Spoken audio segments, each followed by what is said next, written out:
台积电很屌欸，川普也很屌欸。Just as Trump was getting dunked on by Zelensky and the rest of the world media, a Taiwanese superhero in the form of TSMC suddenly appeared bringing Trump and America a super big gift. $100 billion. Holy moly.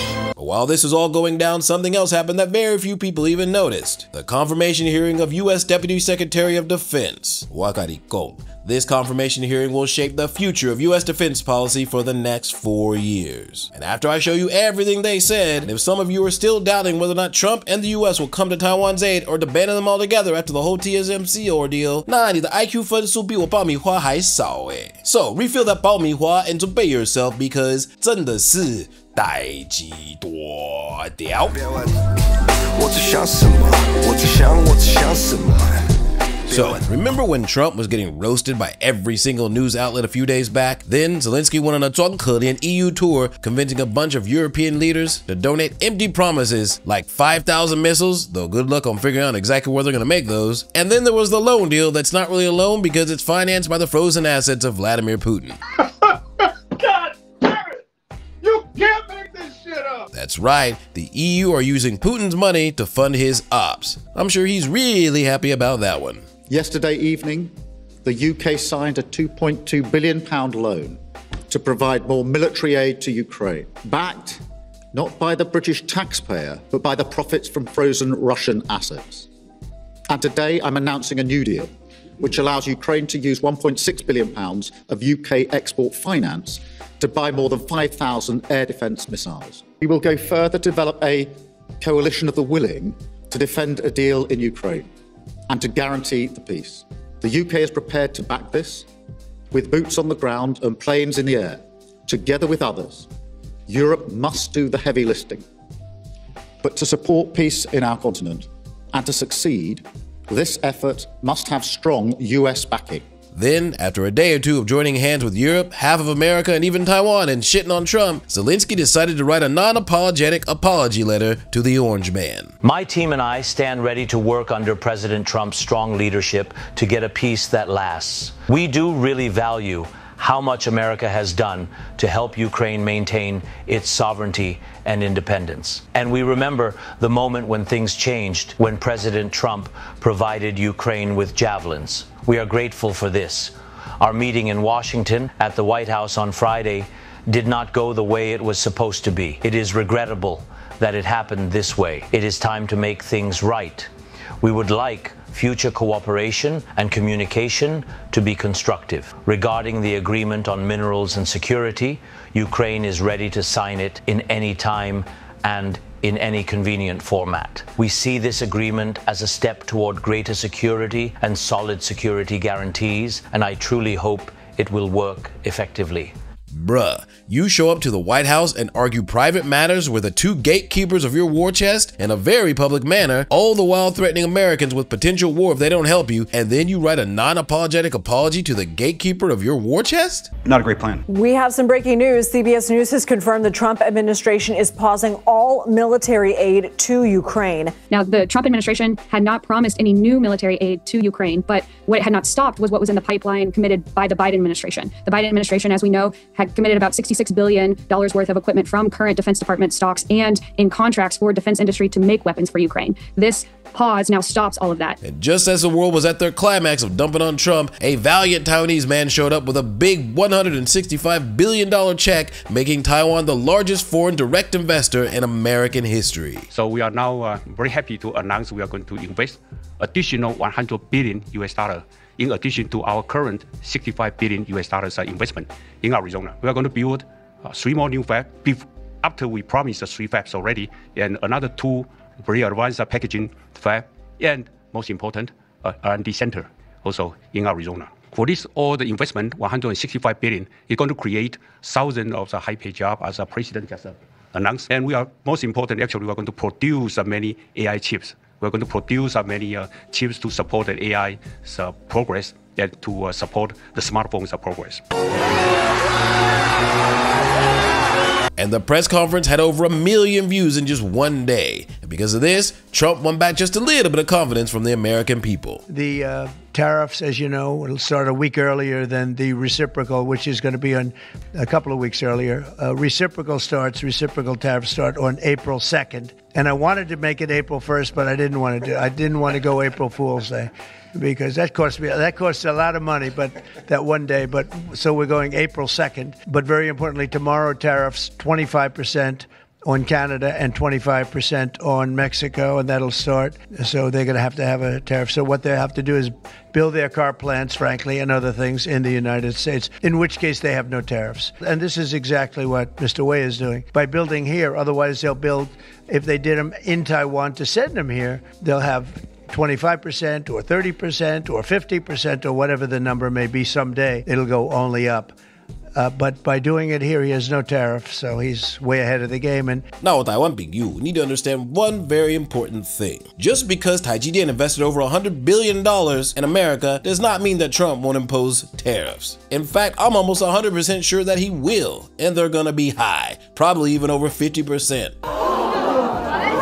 And if and when he does, don't be surprised. This ain't a betrayal, this is just business. And when you see what I'm about to show you in the next chapter, you will understand very clearly that Taiwan is the most important country in the Asia region, and it has absolutely nothing to do with Xi Jinping. Could this minimize the impact to the U.S. with chips should China decide to isolate Taiwan or China decide to take Taiwan? Well, that's a very interesting point. It's a great question, actually, but I can't say minimize. That would be a catastrophic event, obviously, but it will at least give us a position where we have, in this very, very important business, we would have a very big part of it in the United States. So it would have a big impact if something should happen with Taiwan. Now, a lot of people started to twist this and say, oh, 你看川普有台积电，所以他一定会 abandon Taiwan. I said it before and I will say it again. Taiwan's importance to America has very little to do with microchips. Taiji Dian is very important to Taiwan on business terms, especially when it comes to GDP. But when it comes to geopolitical strategy, it has very little, if anything, to do with it at all. Because just a few days after this press conference, another more important event went down. The confirmation hearing of the Deputy Secretary of Defense, one of the most important strategic defense planners in all of Trump's cabinet. And what you're about to realize is that Taiwan is way more important than you could ever imagine. So, 准备再爆米花 and look the CCP in the face and say, 代志大条咯.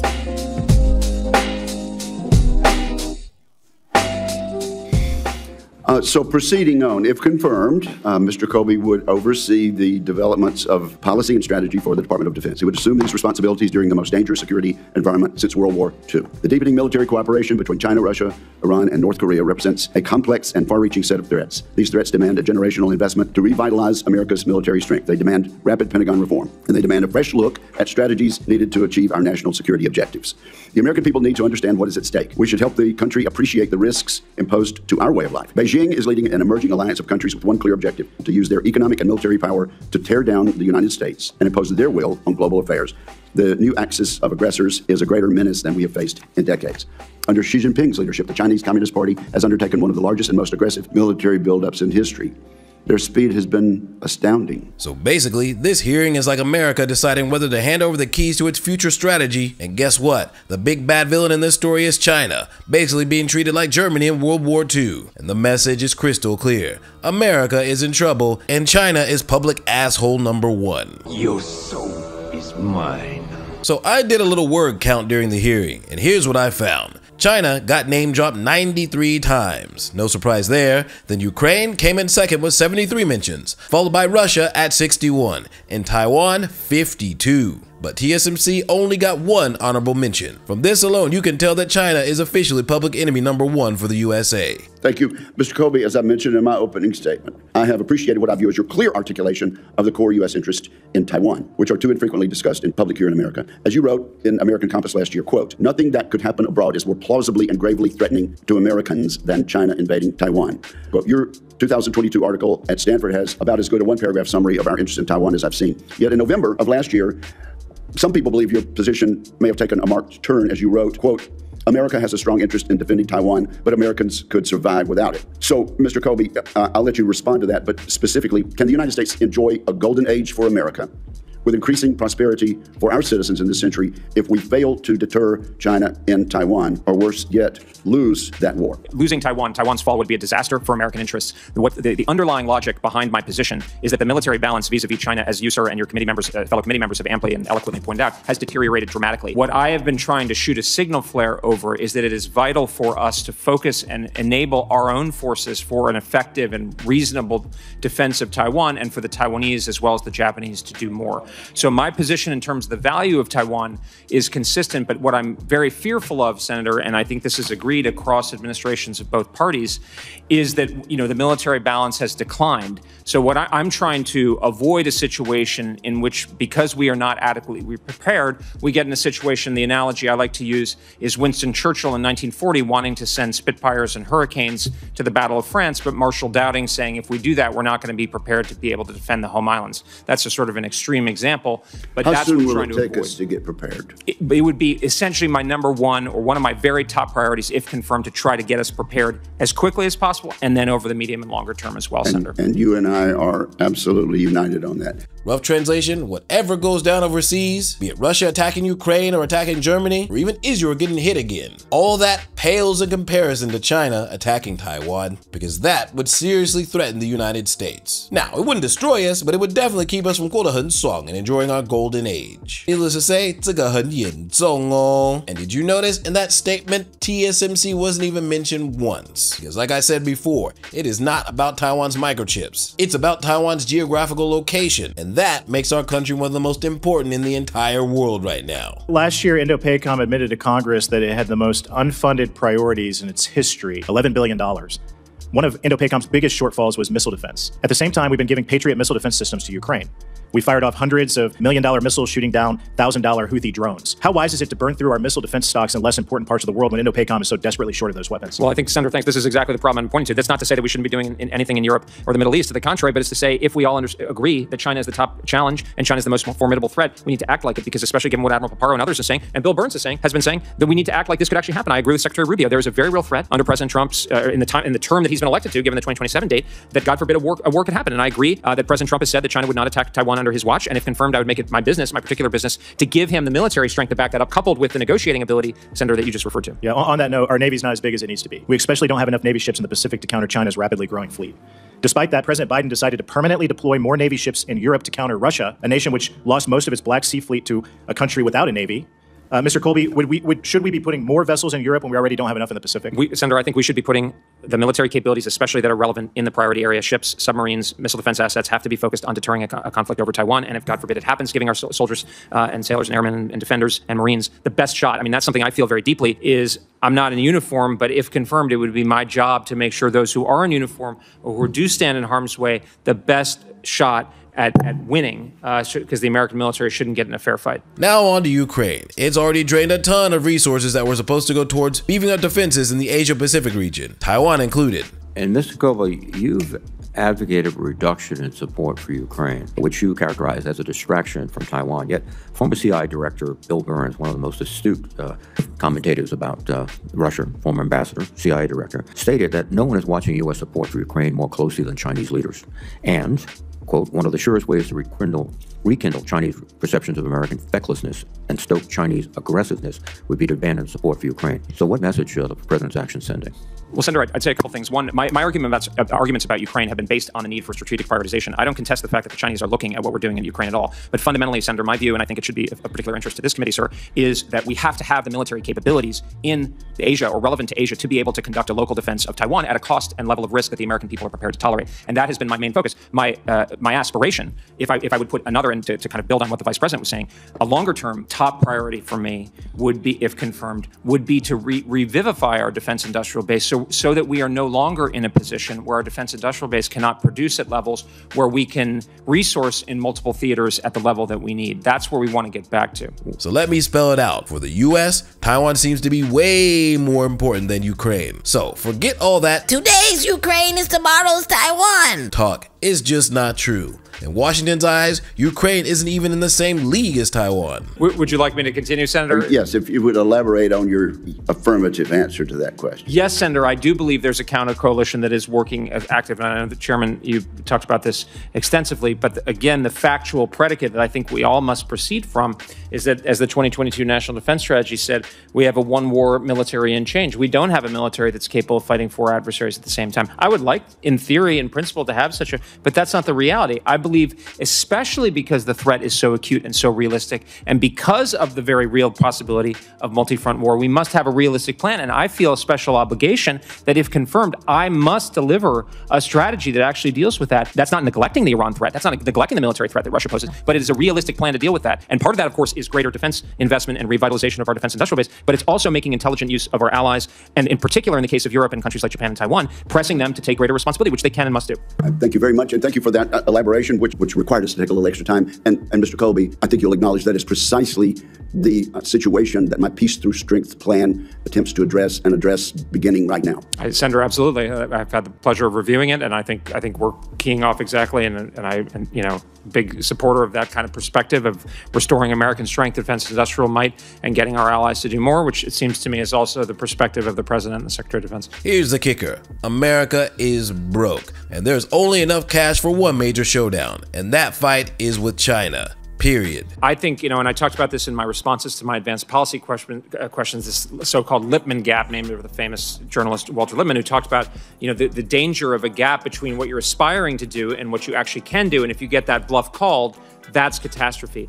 And I feel, again, and forgive me for getting a little emotional about it, but I feel we are at the precipice. I think the President is exactly right. And Mr. Chairman, I think you're absolutely right that we could be at the precipice not only of a major war, God forbid, with China itself, but by deduction of a multi-front war. And we do not have the capacity. And I don't luxuriate in that limitation. I would like to get, as you say, Senator, to a position, and we've spent a lot of time in this hearing, and I spent a lot of time saying, let's do the things necessary, Mr. Chairman, as you've talked about, to get us out of the situation, not only for our own forces, but to supply our allies. But what I've found a difficult challenge is I feel there's a kind of recognition in one part of the collective brain of the American system that this is a reality, but the behavior hasn't actually adapted yet. And what I fear is if we don't have a realistic plan, that the worst could happen, and we could find ourselves in the worst possible outcome, like losing a war. And that's why I mentioned it in my opening statement, because I think, God forbid, that is actually plausible. And I want to avoid that at all costs. And by the way, I also don't want to abandon the Middle East. I don't want a nuclear Iran. I don't want Russia to run roughshod over Europe. I don't want North Korea to take over South Korea.